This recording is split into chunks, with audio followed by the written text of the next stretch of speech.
how important social impact is to us here on the show. We do not only talk about issues, but we spotlight those doing the little they can to solve problems.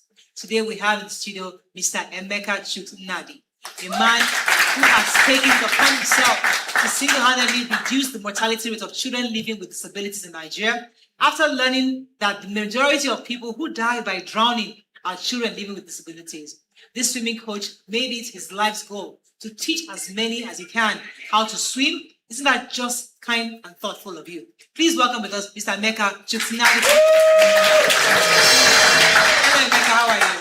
Thank you so much for having me in your program. I'm very happy to be here, and I see how lively you guys are. Yeah.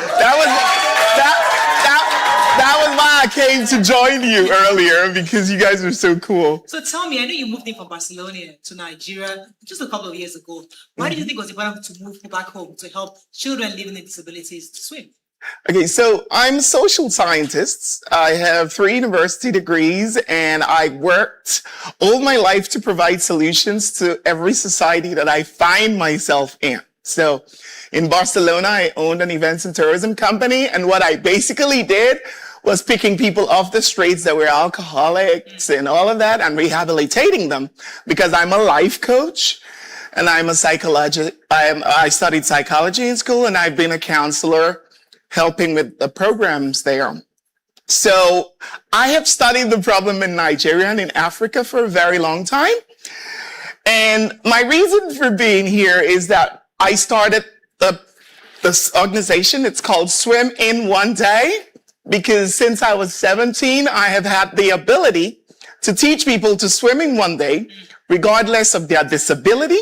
So if you don't have 2 arms and you don't have 2 legs, I could teach you. Wow. Regardless of their fear or phobia, regardless of their trauma, their age, their body size, whatever it is that you have. People live with cerebral palsy, people living with all types of disabilities to swim. How did that come about? Well, basically, she introduced me as a swimming coach. I am not really a swimming coach. Okay. I am beyond a swimming coach.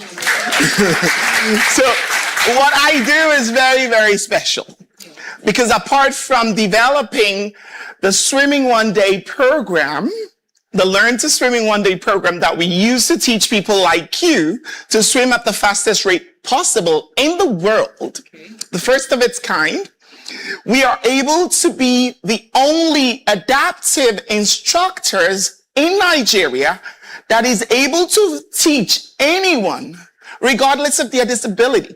So we have the worst case. I have never even met anyone like that. His name is Deji. And Deji was born deaf and nonverbal with a physical challenge.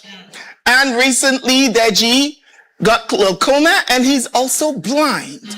So Deji tried to kill himself 3 weeks before they brought him to me. And what a psychiatrist couldn't do, what a psychologist couldn't do, I was able to start giving him healing with water therapy and swim therapy. And now on his 7th class, without any physical or verbal communication, we've been able to get him to start swimming. And he loves swimming. He's not trying to kill himself anymore. He's not suffering from anxiety or depression. And I did all of this without being able to speak to him. So the reality of what we're doing is that I am the first swim, water, sea therapist that is able to heal people with swimming. And that is why we're able to help children with cerebral palsy and children with all sorts of intellectual disabilities and disabilities to start walking for the first time. The ones that are nonverbal could start speaking. Really? Because swimming and water is the only thing that directly impacts your brain as a human being. So what we are doing is changing the narrative, because I studied the problem before I moved to Nigeria. And I do know that Black people have had a lot of injustices in their lives, but Black people living with disabilities are living in the The worst situation you can ever imagine. They have nothing. I was telling her earlier, I was in a program, it's an Ability X conference for people living with disabilities. I'm the only one that I'm there because I care. Everybody else that was in that place, they were there because they had a family member or their child or they themselves had a disability. But I decided to start learning sign language because one of the people said, I went to the hospital and I couldn't get care because the doctor didn't know sign language. The nurses didn't know. They had no number for an interpreter. And a lot of us die because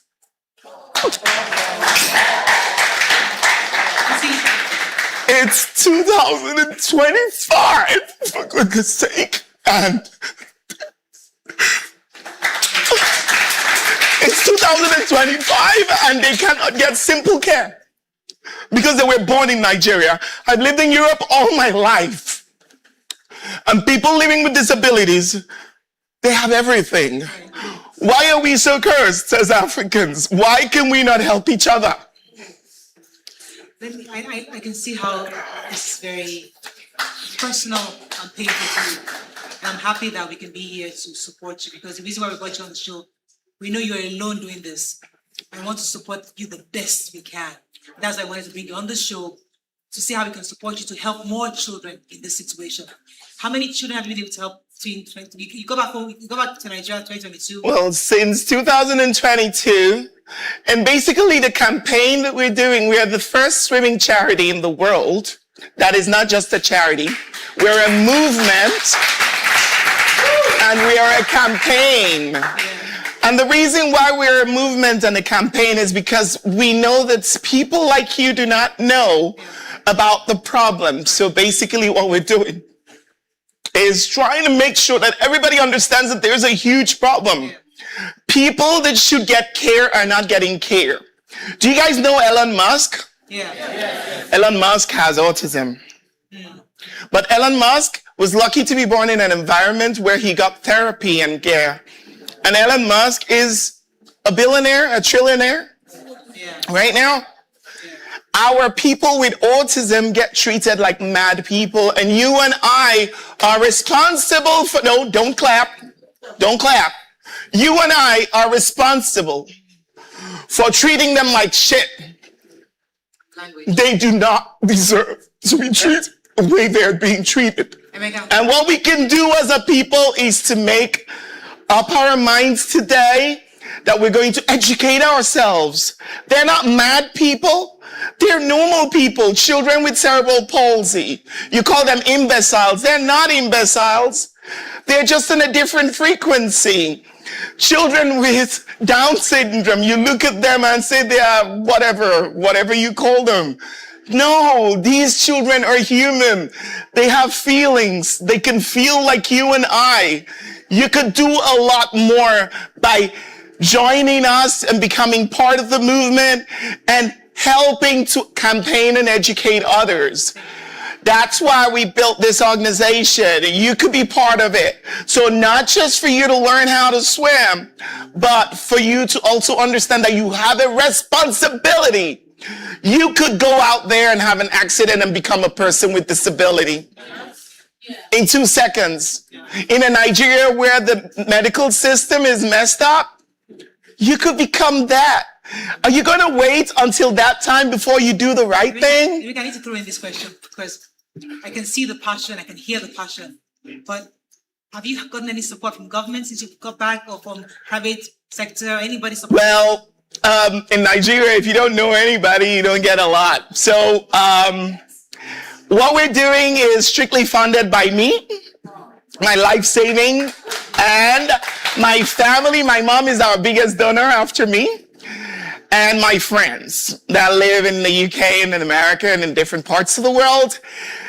But apart from that, the Lagos Ministry of Education was very gracious. They gave us 5 schools for children with disabilities, which we were not going to get if we didn't get lucky and bump into the Lagos State Office for Disability Affairs General Manager. the most amazing woman that I've met in Nigeria, Mrs. Adenike. And they gave us 5 schools. They gave us a swimming pool. And she was able to give us 1 million naira when we needed 4 million to be able to fix the pool. But that is the best we've gotten. And it's amazing because if not for her beautiful heart, we couldn't fix that swimming pool and we couldn't start giving those children that Thank you very much. therapy.